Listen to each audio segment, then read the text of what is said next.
Kumusta guys? Ngayong araw ay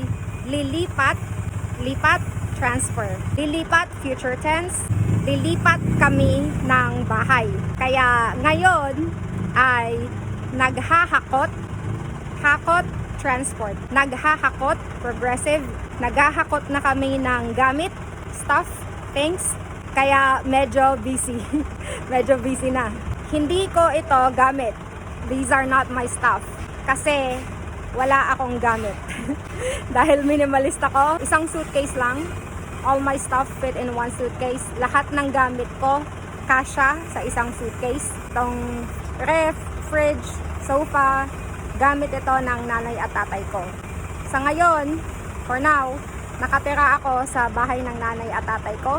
Kaya tumutulong ako. I'm helping them transfer sa paglilipat nila ngayon with their transfer today. So, bagong taon, bagong bahay. But not really our house. Hindi namin bahay. Nagre-renta lang kami. We are just renting or nag-uupa lang kami. Medyo matagal, takes a long time ang proseso kasi kinakalas pa yung kama. Kalas, dismantle. Kinakalas, so this is in the progressive tense. Kinakalas pa yung kama. Okay, biyahe na papuntang bahay. Nauna na yung truck. Okay, so nandito na kami guys sa place, sa bagong lugar. Tara! Hinihintay, we're just waiting for the helpers. Hinihintay lang namin yung mga katulong na magbubuhat, lift.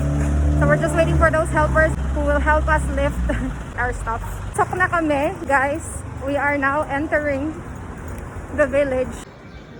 Mahaba ang Pasko sa Pilipinas, guys. So may Christmas tree pa din. Kita nyo. So ito na guys, papasok ng unit.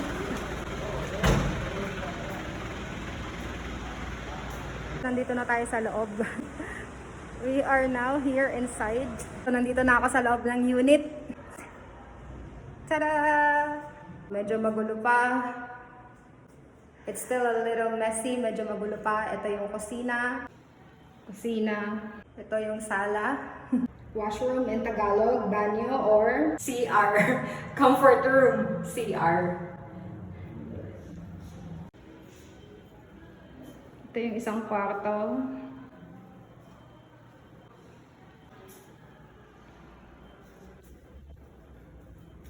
Ito ang magiging kwarto ko. This will be my room. Nakakapagod maglipat. Pagod, tire. So, nakakapagod, it's tiring.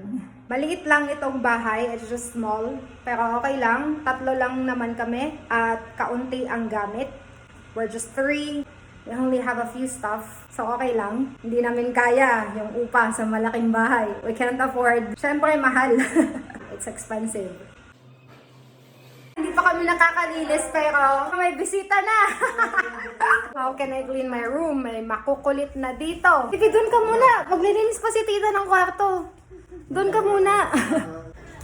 So, ngayon maglinis tayo. Mayroon ditong tubig at sabon. Sahan. Pupunasan ko ang sahig. I'm gonna wipe the floor. So, paano makakalinis? May makukulit. Kailangan lumabas kasi makulit sa loob. Sino na si Mami? Kailangan ilabas dahil makulit sa loob.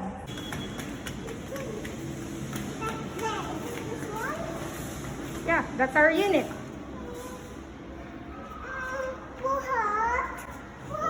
Okay, grabe. Napagod kami. We got tired sa paglilinis, cleaning, and pag-aayos, organizing. So, ngayon, oras ng merienda. Afternoon snack time, merienda. So, bumili kami ng, ano tawag dito? Banana Q. Saging ito. Banana Q because they're in queue. They're in line, di ba? Nasa pila. That's why it's called banana Q. This is bilo-bilo. Masarap ito, guys. Wala tong English, no? Bilo-bilo. Ano to? Circle. Legit yan, legit Filipino teacher. We also bought pansit, lumpia, lumpiang gulay, vegetable lumpia na may suka, vinegar. So tara, kain muna tayo. Let's eat first. Magpahinga muna tayo. Let's rest first. If you're looking for a private tutor, nasa baba ang link.